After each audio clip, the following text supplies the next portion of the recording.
Hello Virgo, what you doing? Alamin natin ang iyong near past, present, at ang iyong near future. Okay, one more.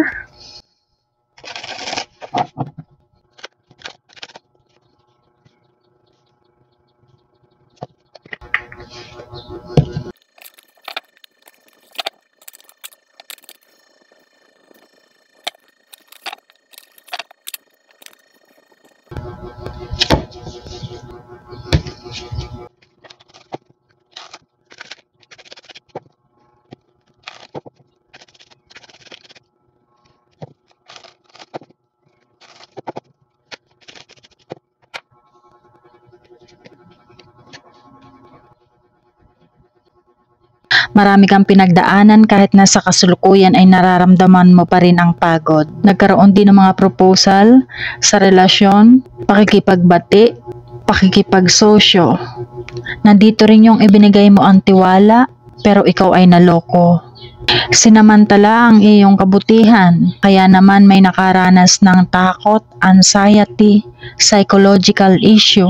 Naranasan mo yung halos walang makatulong sa iyong nararamdaman o sa iyong nararanasan. May mga nakaranas na mga pang-aabuso na biktima. Maaring may na-scam, may naloko pagdating sa business. Nandito rin na may sumubaybay pa sa iyo, lalong-lalo na pagdating sa social media, na lihim na galit sa iyo, Virgo. Nandito rin yung mga nakawan. Kung hindi ka nawalan ng mga material na bagay, maaaring ang ninakaw sa iyo ay ang iyong tiwala, Virgo. Sinubukan ang iyong kakayahan sa iyong trabaho. May pilit na nagbabagsak sa iyo pero hindi ito nagwagi. Ginaya ang style mo, oo't nakaranas ka ng hirap, umiyak ka, sumama ang loob mo, natakot ka, nagkaroon ka ng anxiety, kahit papano nalabanan mo. Nagkaroon ka ng backbone, napapatunayan mo sa sarili mo na kaya mong tumayo kahit napakarami ng pagsubok ang mga pinagdaanan mo. Malakas ang pakiramdam mo, Virgo, sa iyong gustong mangyari. Natatalo ka lang minsan dahil nagtatalo madalas ang puso at isipan mo. Pero malakas ang pakiramdam mo, Virgo. Pero dahil nga ikaw ay may angking kabaitan, maawain, dahil dyan naloloko ka pa rin. Ang kagandahan nakikita, patuloy kang lumalaban kahit nakikita sa iyong present na sitwasyon, ang mga kanselasyon, postpone, hindi masayang pamilya, hindi nakakakuha ng suporta, binabaliwala. Kahit unpredictable pa rin ang sitwasyon ng iyong relasyon, makikita ang solusyon sa mga pinoproblema, lalo na sa pagkakaroon ng mga disagreement, mga pagtatalo-talo. Habaan mo ang iyong pasensya, Virgo, dahil nakikita dito ang pagiging mainitin ng ulo. Maaaring hindi pa rin natatapos sa mga problema sa betrayal, sa cheating. At meron ka pa ritong mababalitaan. Maaaring maging tampok ka pa rin ng chismis, Virgo, lalong-lalo na ang iyong relasyon. O maaaring relasyon mo sa iyong pamilya, sa iyong kaibigan. Nandito pa rin yung mga major choices na kailangan. May mga bagay kang gustong simulan o sinisimulan pero nawawalan ka ng pag-asa. Subok lang ng subok, Virgo. Maaaring magkaroon ng bagong simula ang isang relasyon. O maaaring tutol ang iyong pamilya sa naging desisyon mo sa iyong relasyon. Nakikita rin yung ibang kanselasyon sa ibang parties. May mga hindi nagkasundo sa mga proposal. At merong hindi maganda ang social life ngayon. Virgo, kung meron kayo ng iyong ex-person na plano o binalak na magkita, maaaring nagkaroon ng kanselasyon. Nalilito o nahihirapan sa mga choices, relasyon o karir. At sa iyong trabaho, maaaring hindi nakakakuha ng suporta sa mga kasamahan. Kaya merong nahihirapan makisama, makipagbanding. At kung merong office parting nangyari or mga events, maaaring hindi maganda ang kinalabasan. Kaya kung hindi pa nangyayari, maging maingat, Virgo. Kanselasyon din sa mga seremonyas o kakulangan ng mga pakikisama. Kung naiimbitahan sa mga events, parang hindi maganda na ikaw ay dumalo. Maaaring makaramdam ka lamang ng hindi ka welcome. Kaya naman kung may mag-iimbita pa lamang sa iyo, pag-isipang mabuti, Virgo. Kailangan ng tulong para makarecover para sa sakit na nararamdaman. Maging maingat sa paglalakad lalong-lalo na sa mga parteng madulas at maaaring ikalito mo ang matatanggap na balita, Virgo.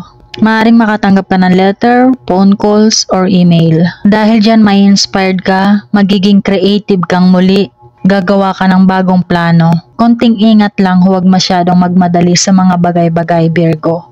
Kaya naman paghandaan mo ang mga araw na nakaka-excite. Break time muna sa mga heartbroken. Hintayin mo muli yung pagkakataon na siya yung lalapit. Bigyan nyo muna ng space ang bawat isa. At maaaring may makilala na siyang magpapatibok at magbibigay sa iyo ng magandang araw-araw, Virgo. O maaaring nakilala mo na. Excited din para sa mga bagong trabaho. At may opportunity din makapag-travel dahil sa iyong trabaho. Kung merong mga job application o promotion na in-applyan, magandang balita, Virgo. Opportunities din sa mga investment. At simulan mo na kung ikaw ay nagbabalak mag-diet or mag-exercise. Strength, na andito na rin siya sa iyong near future.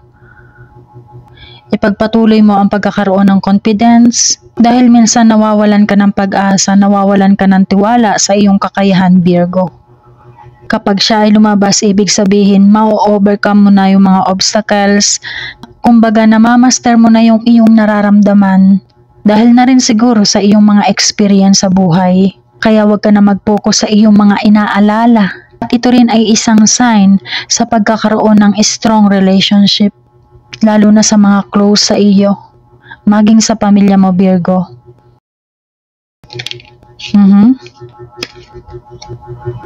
Three of Wands, magandang balita para sa tawid dagat o pagta-travel.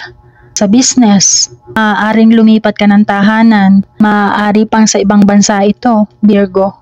Mararamdaman mo ang freedom, success. Magiging masaya ka sa mga naging choices mo, Virgo. Bagamat yung iba naghahanap pa rin ng mga option para sa trabaho sa ibang bansa o maaaring namimili ka ng pupuntahan mong bansa. Magandang balita rin, lalong-lalo na sa mga nanggagaling sa ibang bansa ang business. Magandang balita rin pagdating sa kalusugan. Wow, Knight of Wands, mabilis ang pag-iimpake. Departure, immigration.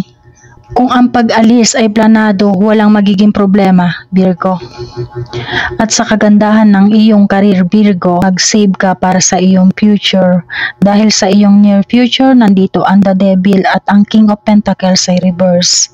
Ito yung mga tukso katulad ng pagsusugal. Siya ay humahadlang sa mga magagandang mangyayari. Naandito ang adiksyon. Pagsama sa mga barkadang hindi maganda ang maidudulot sa'yo. Pag-inom ng alak, sigarilyo, paggamit ng mga ipinagbabawal, bawal na relasyon o pakikipag-sex ng walang pagmamahal na namamagitan o maaaring maging impractical ka. Lalabas muli ang mga problema sa iyong partner. Naandyan na ang malimit na mga pagsiselos, pagiging controlling, mawawala ng tiyaga. Six of Pentacles. Maaaring mapunta sa wala ang pinaghirapan kung hindi ka magiging practical. Maaari pang makaranas ng homesick ang mga nasa ibang bansa.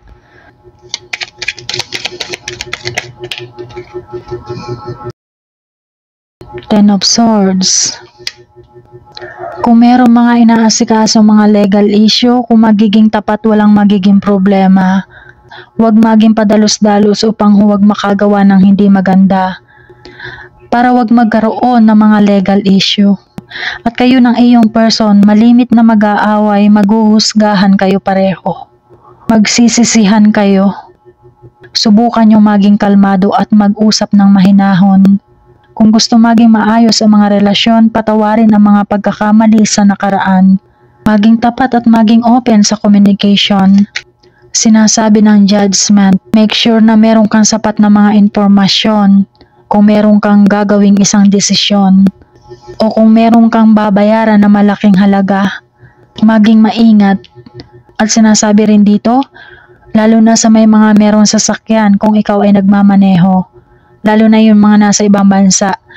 Make sure na up to date ang iyong insurance. Mag-ingat sa pagmamaneho. One more, Virgo.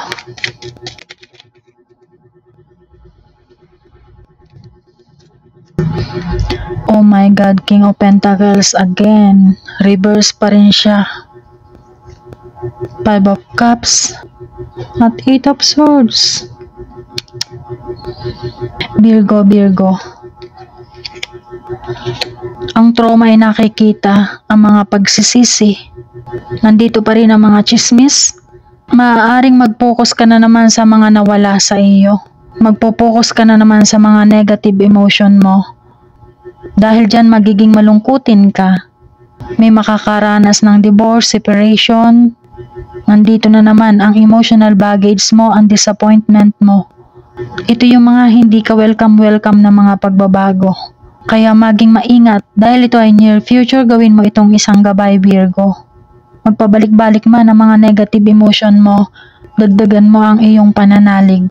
Depende sa mga gagawin mong desisyon, action, ang mga mangyayari sa iyong near future. Ipinakikita lamang dito yung maaaring mga maramdaman mo. Yung iyong galit, disappointment. Maaaring mag-collapse ang isang business. Kaya kung magkakaroon ka o meron kang ka-business partner, maging maingat, Virgo. Para wag dumating sa puntong iiwanan ka sa ere ng iyong ka-business partner. Maaaring mawala ng malaking halaga. At maaaring may magluksa din, Virgo.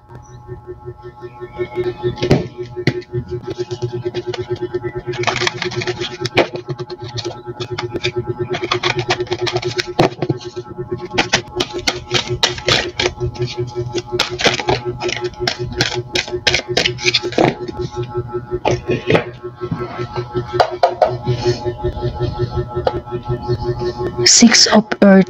Abundance is on the way, Virgo. Napakaganda. Magkakaroon ka ng mga bagong opportunity, promotion, may matatanggap kang bonus, financial rewards. At kung merong pinagkakautangan, maaaring makabayad ka na, Virgo. Sa mga biyayang ito, kung hindi man ikaw yung tumanggap, maaaring ikaw yung magbibigay, Virgo. Bago matapos ang taong ito, magkakaroon ka ng magandang balita about sa iyong pinansyal.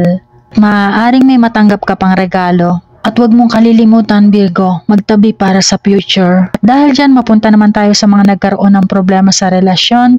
Alamin natin kung ano ang mensahe sa iyo ng iyong person o ng iyong ex-person.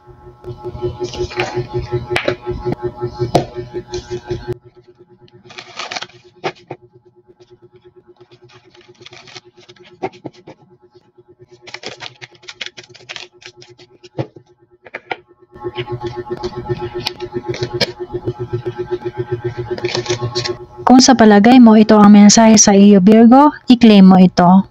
Ito ang kanyang unang mensahe.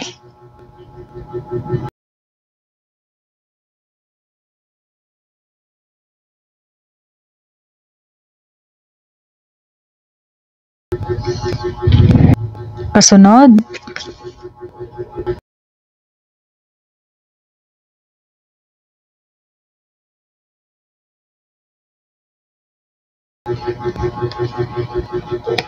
next,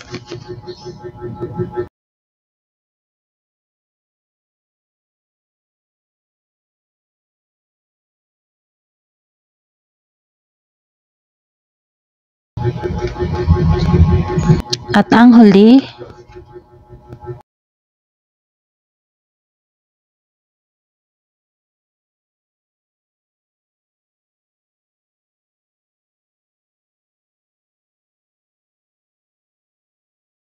at iyan ngayon ang iyong naging pagbasa, Virgo. Gawin mo lamang itong gabay kung iyong nais. Kita-kits po muli. Number 1 Rashi po. Paki-like and subscribe na. Thank you. Bye-bye.